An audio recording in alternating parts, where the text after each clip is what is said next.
Welcome to the deep dive. Today, we're looking at, well, a business model that's just everywhere now, the subscription economy. Mm. I mean, think about how many things you pay for regularly, right? Yeah. Not just buying something once. Yeah, it's a huge shift. That move, from one-off sales to this steady monthly income stream, that's what we're really going to unpack. And it changes the whole relationship, doesn't it, between the business and the customer? How so? Well, it's less about just making a sale and more about building like an ongoing connection. Right. And you see it everywhere, the obvious stuff, Netflix, Spotify, sure. But then there's all sorts of other things like snack boxes or... Skincare, coffee, all sorts. Exactly. Curated deliveries, specialized content. It's really exploded. Okay, so our mission here, our deep dive, is basically to figure out how you, the listener, can actually tap into this whole thing. What are the practical steps? What are the smart ways to build your own recurring revenue with subscriptions? So let's kick off with step one, finding your niche. Absolutely. This is foundational. Because, look, not every idea works as a subscription. Right. You've got to find something people genuinely need or, really value on a regular basis. Put yourself in their shoes. What do they keep coming back for? Or what problem keeps cropping up? Exactly. We found some interesting examples, like say you're an expert in something. You could do a weekly coding course online. Yeah, or maybe tools and plans for, like, fitness improvement, something structured. And then there's physical stuff too, right? Like gourmet coffee beans delivered every month. Or those curated book boxes. Yeah. Perfect for readers. Yeah, those are great. But the key thing in every single case is the value. It's non-negotiable. People have to feel like they're getting their money's worth each month. Absolutely. And the market's crowded, let's be honest. So your offering needs an edge, something special. Something unique. What makes your subscription worth paying for month after month when there are other options? That's the question you've got to wrestle with. What's that unique hook? Okay. So let's say you've found it. You've got this great niche, this great value proposition. Do you need to go big straight away, like a huge launch? Well, it's interesting. The advice is actually the opposite. Start small, scale up gradually. Really? Why is that better than just, diving in head first? It's mainly about managing risk, I think. Yeah. And learning as you go. Okay. If you start with just a small group, maybe your first, 50 subscribers, Right. that gives you a chance to test things out, see what works, what doesn't, get direct feedback, refine everything. Ah, like a testing ground. Exactly. Think about that subscription box again. If you start with 50, you can figure out your sourcing, your packaging, the shipping, iron out all the kinks. Before you suddenly have hundreds or thousands of orders to deal with. Precisely. You don't want the wheels to fall off right at the start. Yeah, that makes total sense. Find that balance, that sweet spot where you can actually deliver a great experience reliably Nail the fulfillment. before you try and grow too fast. Build strong first. Exactly. And then once you've got those systems working smoothly and you know you can deliver quality consistently, then you think about expanding. Okay. But growth isn't just about getting new people in the door, is it? Retention seems like a huge piece of this, keeping the customers you have. Oh, absolutely. That's where the real magic is, you could say. The long-term sustainability. Because getting new customers is expensive, right? It usually is, yeah. Yeah. Way more expensive than keeping an existing one happy. So subscriptions are really about building those relationships, making people feel like part of something. So how do you do that? How do you build that loyalty? Any practical tips? Yeah, the sources we looked at had a few good ones. Personalized perks are great. Like what? Maybe a little bonus gift on their subscription anniversary. Or tailoring content based on what they've told you they like. Okay. Makes them feel seen. Exactly. Exclusive content is another big one. Stuff only subscribers get access to. That builds community. Right, that insider feeling. And then, the more straightforward stuff like discounts for sticking around long term. Yeah. Recognizing that loyalty. Yeah, that always helps.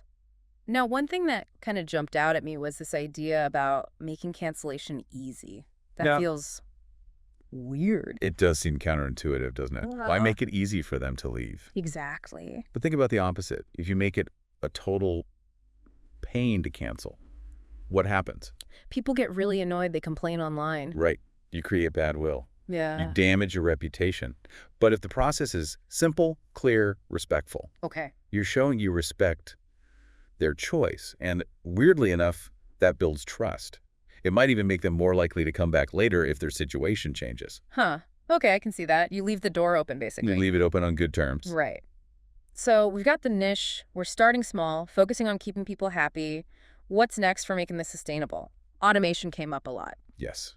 Automation is such a huge benefit in the subscription model. It's almost tailor-made for it. How's Because the revenue is recurring, right? So anything you can automate, like billing or shipping, that frees up so much of your time.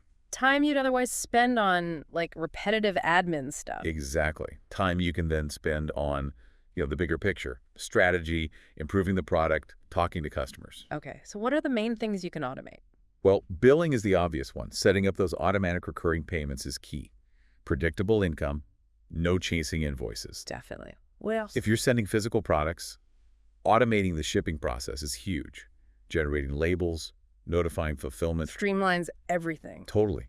And even in things like collecting customer feedback, you can set up automated surveys or check-ins. Get those insights without constant manual effort. And there are tools for this, right? Things like Shopify, Patreon were mentioned, platforms designed to handle these automated workflows. So they make sure the product or the service gets delivered on time every time. Pretty much. They handle the back-end mechanics. It helps you build this reliable engine that just runs. Allowing you to focus on steering the ship, not rowing. That's a good way to put it. Yeah. It's a shift from constantly chasing the next sale to building this consistent automated revenue stream. Makes a lot of sense. Okay, that brings us to the final step mentioned. Innovation and adaptation. Staying fresh. Crucial. Because the subscription world moves fast. What's innovative today might be standard tomorrow. So you can't just set it and forget it. Absolutely not. You need to keep evolving, keep trying new things, respond to what's happening in the market, what your customers are asking for. Any examples of companies doing this well? Well, think about Dollar Shave Club. Started super simple. Razors by mail. Right. Then they added shaving cream, moisturizers, other grooming stuff. Yeah. They expanded based on what their members actually wanted. Okay, listening to the customer. Or HelloFresh. They started with one type of meal kit, basically. Now they have all sorts of different plans, dietary options, quicker meals.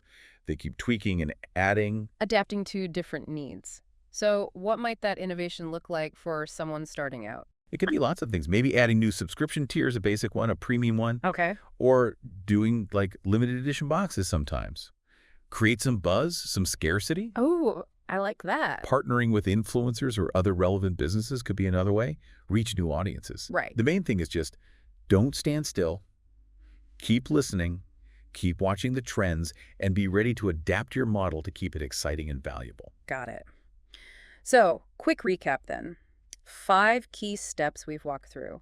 1, find that niche with recurring value. 2, start small, learn, then scale deliberately. Right. 3, focus hard on keeping your existing subscribers happy. Retention is key. Absolutely. 4, automate the repetitive stuff like billing and shipping to free up your time. Yes. And 5, never stop innovating and adapting to stay relevant. That pretty much covers the core strategies. It really comes down to consistently delivering something worthwhile and building that relationship. When you look at it that way, it feels like subscriptions tap into something quite modern, don't they? Like our desire for convenience. Convenience, yeah. Yeah. Curation, too. Someone else picking out cool stuff for us. And maybe even a sense of belonging, like you're part of that coffee club or book community. Definitely. It's often more than just the product. It's the whole ongoing experience. Yeah, absolutely. So a final thought for everyone listening. Think about your own world, your interests, your skills. Where could you apply these ideas? What's a niche you really get? And how could you create something valuable that people would want consistently month after month? That's the question to maybe mull over.